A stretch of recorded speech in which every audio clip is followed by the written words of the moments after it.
क्या ये सच है कि टनों वजनी ये रथ बिना मशीनों के केवल हाथों से बनता है? हाँ बिल्कुल। इसके लिए तुम्हें रथ यात्रा की पूरी कहानी जाननी होगी। भगवान जगन्नाथ, बलदेव और देवी सुभद्रा की प्राण प्रतिष्ठा के बाद उन्हें मंदिर के गर्भगृह में स्थापित किया गया। विग्रह दूर जाने से रानी गुंडीचा दुखी होने लगी, क्योंकि वो भगवान को अपनी संतान मानने लगी थी।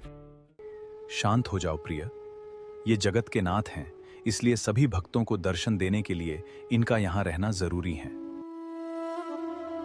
मैं वचन देता हूँ कि हर साल आषाढ़ मास में मैं अपने भाई बहन के साथ 7 दिनों के लिए पुत्र की तरह तुम्हारे पास रहूंगा।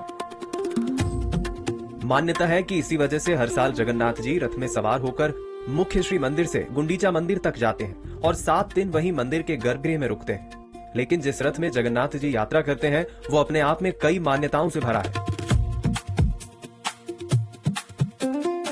जिस लकड़ी को दुनिया भर के कुशल कारीगर मूर्ति में नहीं बदल पाए, उसे एक वृद्ध ब्राह्मण ने भगवान का मनचाहा रूप दे दिया।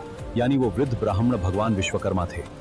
इसलिए आज से इस रथ के निर्माण की जिम्मेदारी विश्वकर्मा के वंशजों महाराणा को ही देनी चाहिए।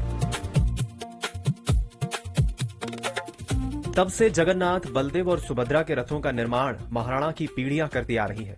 इसे रथ यात्रा से 2 महीने पहले फांसी, धौड़ा और असन की लकड़ियों से बनाना शुरू किया जाता है और इन पर राजसी परंपरा के मुताबिक पहला प्रहार सोने की कुल्हाड़ी से होता है।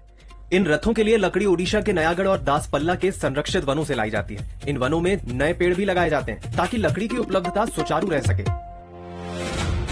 करीब 65 से 70 टन वजन वाले इन रथों को बनाने में ना कोई आधुनिक मशीन काम आती है और ना ही मापने वाला टेप। इसे सिर्फ अपने हाथों, उंगलियों और पारंपरिक रस्सियों से सूत दर सूत सटीक नाप लेते हुए बनाया जाता है।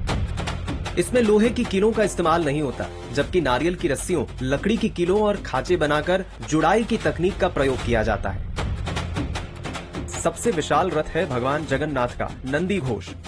16 पहिए, लगभग 45 फीट ऊंचा और लाल पीले वस्त्रों से सजा। फिर आता है बड़े भाई बलभद्र का तालध्वज, 14 पहिए, लगभग 44 फीट ऊंचा, लाल और हरे रंग की पहचान के साथ। और फिर बहन सुभद्रा का रथ दर्पदलन 12 पहिए, लगभग 43 फीट ऊंचा और लाल काले वस्त्रों से सजा। ये तीनों रथ पूरी तरह हाथों से बनाए जाते हैं। भाई, तो ये कथा थी भगवान के रथों की। अब हमें काम पर लौटना होगा।